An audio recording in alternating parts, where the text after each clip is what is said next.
J'espère que vous allez bien, j'espère que vous vous portez bien. Nous sommes toujours le 22 mai 2023. Je dis que nous sommes toujours le 22 mai 2023 parce que cette émission sera la deuxième partie de la première émission que nous vous avions consacrée sur ce qui va se passer sur le plan financier et économique en 2024 dans notre pays. Grâce à ce document exclusif que nous avons obtenu, comme je vous ai expliqué dans la première émission Tahalium, un document interne qui provient des services internes du ministère des Finances, le ministère algérien des Finances, où il nous parle de la préparation de la future loi de finances en 2024.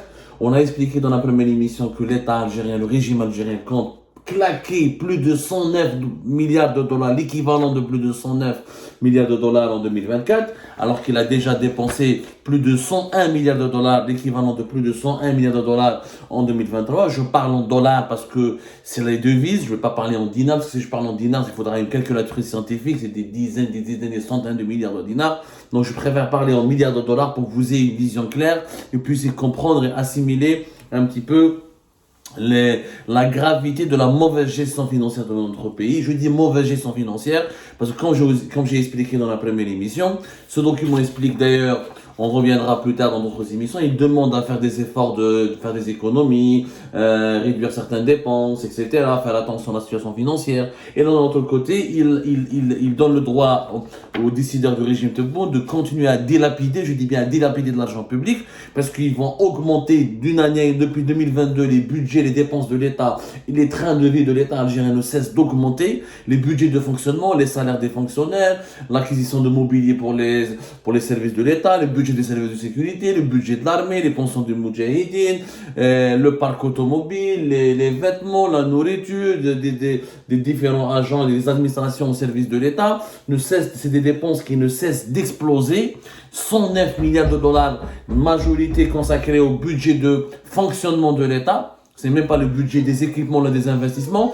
Comme je vous ai expliqué la dernière fois, dans la différence, on a fait dans la première émission, les lois de finances dans un pays sont composées de deux dépenses budgétaires. Une première dépense consacrée aux équipements, une deuxième dépense consacrée aux investissements. Les investissements, c'est normalement la construction des écoles, d'infrastructures, de routes, d'autoroutes, d'hôpitaux, etc. Et même des investissements économiques dans des entreprises publiques qui permettent au pays de se développer économiquement. Les budgets de fonctionnement, c'est uniquement tout ce qui est nécessaire au fonctionnement des administrations, des institutions de l'État, des ministères, de la présidence et des services de sécurité. C'est-à-dire, c'est les salaires, c'est les mobiliers, c'est les moyens matériels, les équipements matériels qui sont nécessaires pour le fonctionnement des services publics. Ça nous coûte énormément cher en Algérie, c'est pas normal. Alors, Nerdolium, ce qui va augmenter encore plus en 2024. Alors, c'est le document que nous avons obtenu au cours de nos investigations, un document qui est adressé aux directeurs des budgets, aux ordonnateurs du budget de l'État, c'est-à-dire les responsables du ministère des Finances en charge de la préparation des lois de finances et en charge de la gestion des différentes... C'est l'ensemble des directeurs budgétaires, parce que quand il y a une direction générale du budget en Algérie, le ministère des Finances, et c'est elle qui gère un petit peu, ou là qui veille sur le budget public, les trésors publics, tout ce qui est argent public, tout ce qui rentre et sort du trésor public, ou là des caisses de ce qu'on appelle le trésor public. On appelle ça la direction générale du budget. Elle a un rôle et une mission très importante. Vous pouvez lire Yajma sur le ministère. Par exemple, c'est elle qui s'occupe, par exemple, c'est elle qui élabore le budget d'équipement de l'État, c'est elle qui élabore les projets du budget, c'est elle qui, en fait, c'est simple, c'est elle qui, elle est la direction générale du budget, c'est elle qui prépare la répartition des budgets publics et qui répartit l'ensemble des dépenses de l'argent public. C'est une direction très importante et ce document vient de cette direction plus exactement. Alors, par exemple. Alors, qu'est-ce qu'on nous apprend? On nous apprend qu'en 2024, des institutions étatiques, qui mènent le ministère de la Défense nationale, qui mènent le ministère de l'Intérieur, qui mènent la présidence, vont augmenter encore plus, je dirais bien dangereusement, parce que leur budget, parce que c'est trop d'argent pour des administrations qui ne créent pas des richesses. L'argent, quand on le donne à la bureaucratie, à l'administration, à la présidence, ou là au service de sécurité, ou là au ministère de l'Intérieur, des Moudjahidines, ou là, l'argent que prennent les fonctionnaires de l'État ne créent pas des richesses. Ça ne crée pas des emplois, ça ne crée pas de nouvelles ressources de revenus, ça ne crée pas une activité économique, ça ne fabrique pas des produits, ça ne fabrique rien du tout, ça ne crée aucune richesse. Un bureaucrate, un policier quand il prend de l'argent, là un militaire, ou là un responsable, ou la directeur de cabinet d'un ministre, ou là un fonctionnaire, ou la wilaya, ou la mairie, il ne crée pas de richesse. Il ne crée rien au pays. Il permet juste au pays d'avoir une organisation politique. Mais celui qui crée les richesses, c'est les entreprises, c'est le médecin, c'est le pharmacien, c'est le chercheur scientifique, c'est l'industriel, c'est l'ouvrier du bâtiment, c'est l'agriculteur. C'est eux qui créent les richesses d'un pays. Parce que la richesse, c'est quoi? C'est la fabrication de marchandises et de services qu'on peut vendre, qu'on peut commercialiser à l'étranger ou là, au niveau national. Mais l'État et ses administrations et ses services publics ne fabriquent pas de richesses. Ils sont censés aider les fabricants de richesses à mieux vivre. C'est pas le cas en Algérie puisqu'ils prennent trop d'argent. 109 milliards de dollars, c'est énorme pour un pays de 46 millions d'habitants qui a des besoins énormes au niveau d'infrastructures, au niveau de création d'emplois. On a plus besoin d'investir cet argent dans l'économie réelle, qui est vraiment la fabrication, qui est l'industrie, qui est l'agriculture, qui est les nouvelles technologies. Elle me donne autant de milliards pour les services de l'État qui ne rapportent rien au pays. Quel est l'intérêt? Mais qu'est-ce qu'il y a le sujet est très important parce que, comme tout à l'heure dans la première émission, la base d'un pays, c'est sa constitution et ses lois de finances. C'est comment il donne les droits et les devoirs à ses citoyens et comment il gère l'argent public. C'est comme ça qu'on détermine le niveau de développement, le niveau de fiabilité d'un pays. Un pays qui bafoue les droits et les devoirs de ses citoyens, ou là qui gère très mal l'argent public, c'est un État qui ne permettra jamais à son pays de se développer ou de rester stable. Nous avons des exemples très concrets. La présidente de la République, par exemple, في 2024 على حسب الدوكيومون هذاك un document officiel encore une fois du ministère des Finances ثقة في الوثيقة ماشي انا اللي نهضر c'est le document qui parle يا جماعة la présidente de la République en 2024 va dépenser l'équivalent de 94 milliards de dinars. عباكم واش معناتها 94 milliards de dinars سمعوا مليح 94 milliards de dinars c'est l'équivalent de 690 millions de dollars. 690 millions de dollars rien que pour la présidence. Alors que en 2024, déjà, 2023 plutôt, la présidence algérienne avait déjà pris un budget de 88,4 milliards de dinars, qui est l'équivalent de 650 millions de dollars. La prochaine année 2024, ce sera l'équivalent de 690, presque 700 millions de dollars, rien que pour la présidence. Jamais nous n'avons dépensé autant d'argent pour la présidence. Jamais, Ejma. Jamais, je dis bien jamais. Vous pouvez lire toutes les lois de finances de toute l'histoire du pays. Jamais la présidence algérienne n'a dépensé autant d'argent. Oui, je dis le président, un président de la République qui dépense presque 700 millions de dollars. Je dis bien. Et bien, 700 millions de dollars, un budget كبير. راهي كارثة باش نتفاهموا مليح يعني ب 700 millions de dollars tu lances des universités, tu construis des hôpitaux, tu finances des entreprises, دير بها des projets, c'est des investissements qui sont énormes يا جماعة وهكذاك واحد ما يهضر personne ne parle je sais pas انا مانيش فاهم je ne comprends pas comment personne ne on n'est pas en train de on n'est pas en train d'insulter ou de diffamer ou d'injurier ou non, pas du tout. On est en train de se poser des questions simples. Pourquoi autant d'argent et autant de budget à une présidence? Qu'est-ce qu'il y a de la présidence? Qui est le président, qui est son cabinet, qui est les employés de la présidence et qui est des conseillers. Est-ce que cela nécessite Est-ce que l'ensemble des travailleurs ou des services qui sont dédiés à la présidence, est-ce que cela mérite qu'on lui ordonne ou est-ce que cela nécessite réellement un budget de 700 millions de dollars? Non. L'Élysée ne dépense pas 500 millions de dollars. L'Élysée, première puissance en France, je vous le budget de l'Élysée. Tapez. Avec moi en direct. Le budget de l'Élysée. De 2022. En direct, quel est le budget de l'Élysée? Allez. 105 millions d'euros. Le budget de l'Élysée, allez, en 2019, il était de 105 millions d'euros. Il est toujours il augmente à peine, en 2022, il a augmenté de 4,8%. Voilà, une hausse de 5,2 millions d'euros en 2023. Il y a le budget de 110, même pas 110 et quelques millions d'euros. Pour l'Élysée, la France, membre permanent du Conseil de sécurité de l'ONU, grande puissance mondiale. En Algérie, la présidence, 700 millions de dollars. Et la présidence algérienne va dépenser 7 fois plus d'argent que l'Élysée en 2024. C'est pas normal.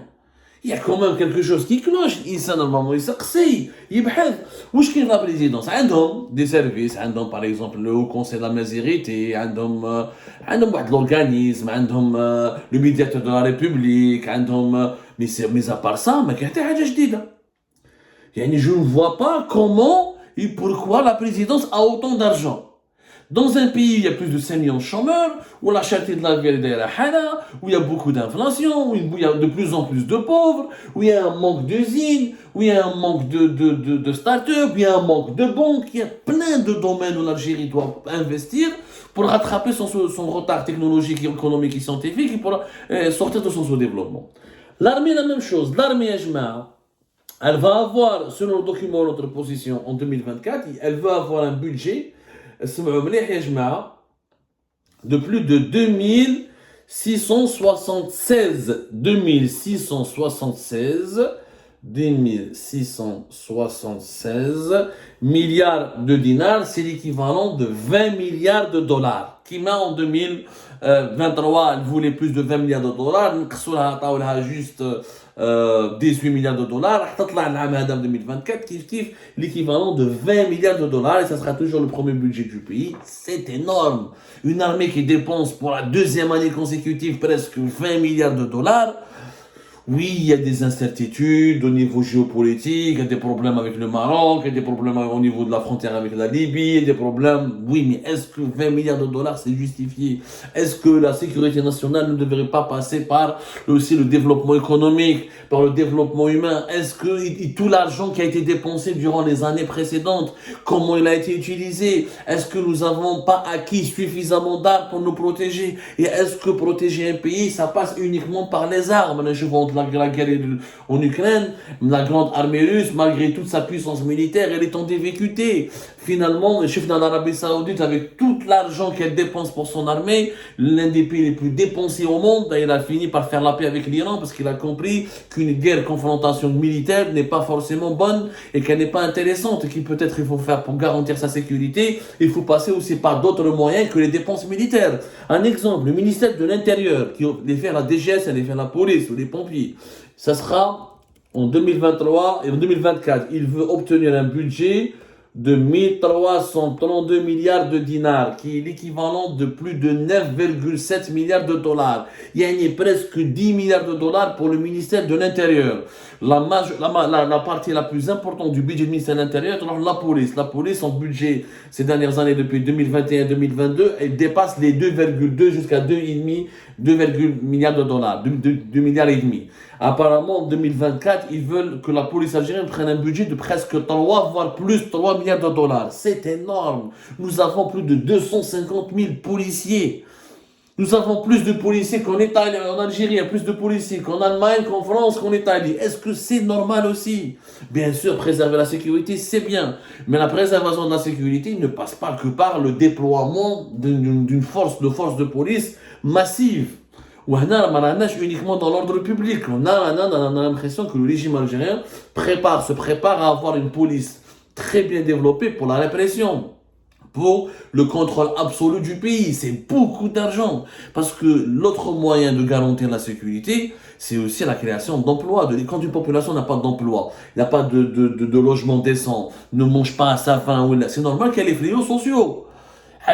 Depuis le temps qu'on donne des milliards à notre police, le trafic de drogue ne s'est pas arrêté, la délinquance ne s'est pas arrêtée, la criminalité, même si elle est contrôlée, et les chiffres de la criminalité sont sujets à discussion parce qu'on n'a qu'une seule source, c'est les chiffres de la police, de la gendarmerie et du ministère de l'Intérieur, mais dans le quotidien, dans beaucoup de villes en Algérie, il y a un sentiment d'insécurité, il y a des gangs, nous savons plus de 90 000 prisonniers en Algérie. Faites-nous les 90 000 prisonniers, ça personne n'en parle. Donc, donner de l'argent uniquement aux policiers et aux forces de sécurité, ce n'est pas une solution. La meilleure manière d'avoir une paix, d'avoir la paix, un ordre social équilibré et calme, c'est aussi que les gens puissent bien vivre, puissent s'épanouir, avoir des centres de loisirs, avoir des boulots, un logement digne, et ça c'est le développement. C'est le développement, ça passe par le développement NS. Ça passe par le Mujahideen, ils prendront toujours autant d'argent. Nous sommes en 2023, on a 2024, on parle de 2024, où le Mujahideen, ils vont prendre l'équivalent de 230 milliards de dinars, c'est-à-dire plus de 1,6 milliard de dollars. On a 2024, mazal de Mujahideen, mazal m'nich faire. Plus de 60 ans après l'indépendance, mazal de Mujahideen, عايشين le rayon droit, اللي مانيش فاهمها. شحال عندنا من المجاهدين يا جماعه شحال عندنا وشحال هادو leurs bénéficiaires et leurs héritiers jusqu'à quand nous allons garder ce ministère des Moudjahidines مانيش فاهم. Le débat se pose, bien sûr, 1,6 milliard de dollars, c'est rien par rapport au ministère de l'Intérieur, par rapport à d'autres ministères, par rapport à la défense, par rapport à d'autres ministères, c'est rien, mais c'est quand même un budget important. 1,6 milliard, ça sert à... Avec 1,6, tu peux les investir à l'étranger, tu peux devenir actionnaire de Ford ou de Volkswagen ou une grosse boîte internationale. Tu peux même développer des activités industrielles prometteuses. Jusqu'à quand l'Algérie aura un ministère des Moudjahidines? 60 ans après, même 100 ans après l'indépendance, n'est pas au ministère des Moudjahidines. Où est l'indépendance faite? Donc, au ministère des Moudjahidines. Les générations ont été renouvelées, les vieux combattants les anciens combattants sont morts, le pays connaît d'autres mutations démographiques, la majorité dans 100 ans, on va avoir encore le ministère des Moudjahidines. C'est pas logique. Mais le ministère du Tchèque, les descendants d'Emir Abdelkader, les pour Emir Abdelkader, il faut leur donner une pension. Ou les descendants d'Al-Mokrani, ou Fatma Soumer, ou Bouhmama, il fallait qu'ils méritent une pension. On va qu'ils se soient révoltés contre le colonialisme depuis juste après 1830. Ça n'a pas de sens. L'avenir, on ne peut pas financer l'histoire 100 ans, 3 qu'est-ce un pays qui a financé son histoire, ou les descendants de son histoire 300 à 400 ans après. Ça n'a pas de sens. Il n'y a pas un débat. En Algérie, il n'y a pas de débat sur cette question. Bon, c'est vrai que l'éducation nationale dispose d'un projet, d'un budget important, qui est l'équivalent de 10 milliards de dollars, mais à ce rythme-là, le ministère de l'Intérieur va bientôt dépasser le ministère de l'Éducation